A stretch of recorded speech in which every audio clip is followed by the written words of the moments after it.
Saya di saya dijemput dalam satu program seminar pemantapan akidah gitulah kan.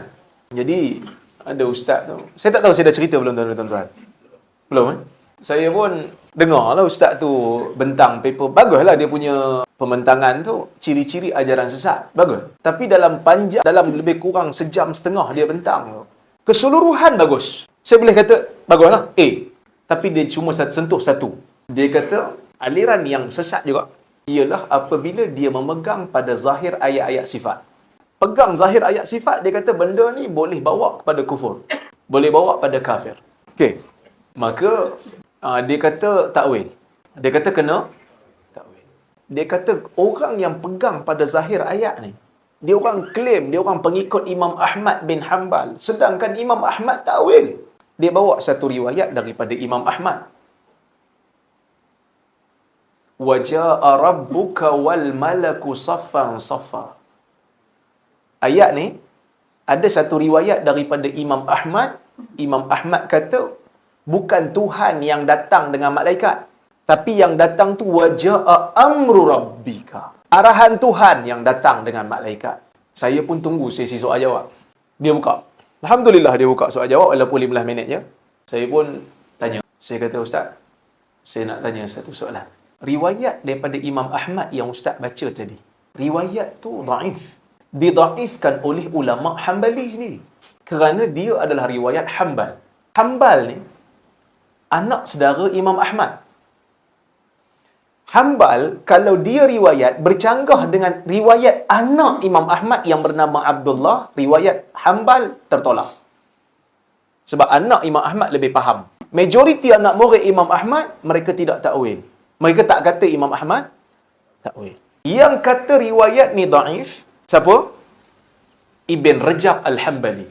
Yang kata riwayat ni daif adalah Az-Zahabi. Minta ustaz komen. So dia pun komen lah. Dia komen, dia kata, tuan-tuan, walaupun ada ulama yang kata daif, tetapi ada juga yang kata sahih. Yang kata sahih ini Al-Baihaqi. Yang kata sahih ini Ibnul Jauzi. Mereka ini bertaraf huffaz. Yang tu kita setujulah. Jadi kita kena peganglah sebab dia orang ni huffaz. Hafiz. Saya tak puas hati, saya bangun lagi. Saya bangun lagi kan?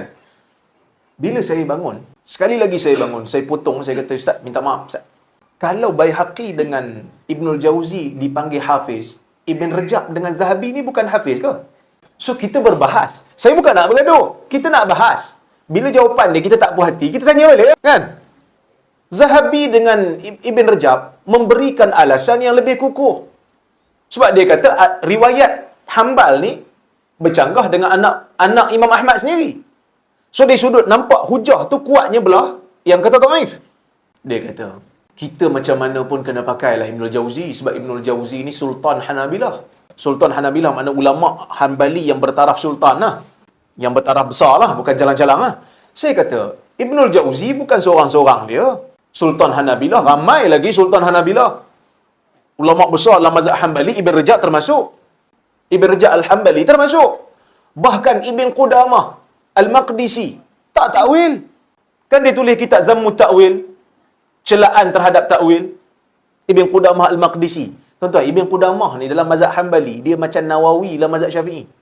Tonggak mazhab. Dia tak takwil. Saya tak ada masalah ustaz nak takwil, ustaz tak nak takwil, tak ada masalah bagi saya. Kalau nak takwil, ada sebab untuk takwil, silakan takwil. Tapi saya nak tahu pendirian ustaz pada ulama-ulama yang tak takwil ni. Sebab tadi ustaz kata yang tak takwil ni kafir. Jadi tolong nyatakan pendirian pada ulama-ulama semisal Zahabi, semisal Ibn Rajab Al-Hanbali, semisal Ibn Qudamah Al-Maqdisi. Tuan-tuan, dalam majlis tu, orang bising. Bila saya bangun kali kedua tu, orang dah, kan? Kita dengar suara kan. Sekodak saya nak panjang lagi. Tapi sebab dah bising, nampak macam kita bad boy lah kan. Nampak macam kita budak jahat. Jadi saya kata, jawapan dia saya tak puas hati lah. Saya tak puas hati jawapan dia sebab bila saya kata, nyatakan pendirian pada ulama-ulama yang tidak takwil ni, dia kata, Imam Nawawi kata ijma' kena takwil. Imam Nawawi menukilkan daripada qadhiyat, ijma' kena takwil. Saya kata itu tak jawab soalan. Sebab ijma' tak berlaku melainkan dengan bukti. Kalau betul ijma' tak takwil, maka dia orang ni lawan ijma'.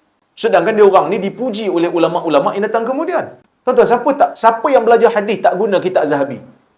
Siapa yang belajar hadis tak guna mazhab Ibn Rajab Al-Hanbali? Paling tidak dia mesti baca Syarah Ilal Tirmizi. Mesti akan guna pendapat Ibn Rajab Al-Hanbali.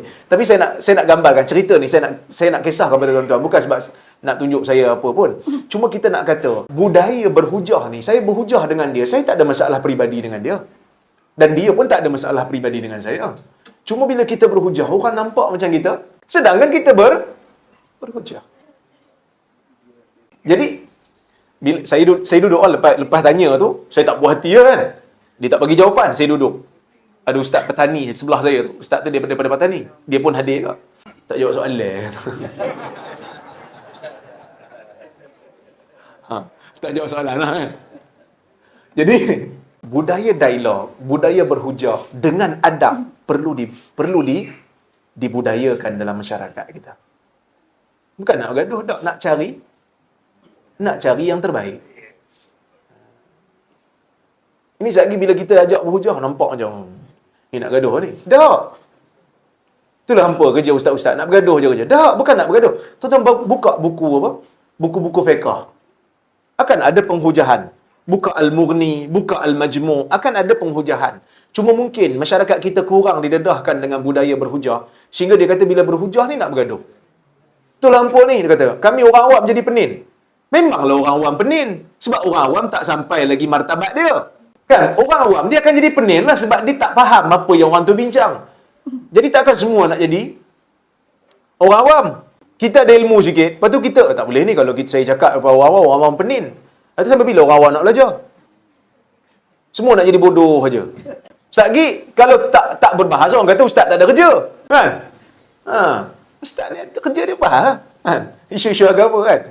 Takkan dia nak pergi buat bangunan pula, dia bukan engineer kan?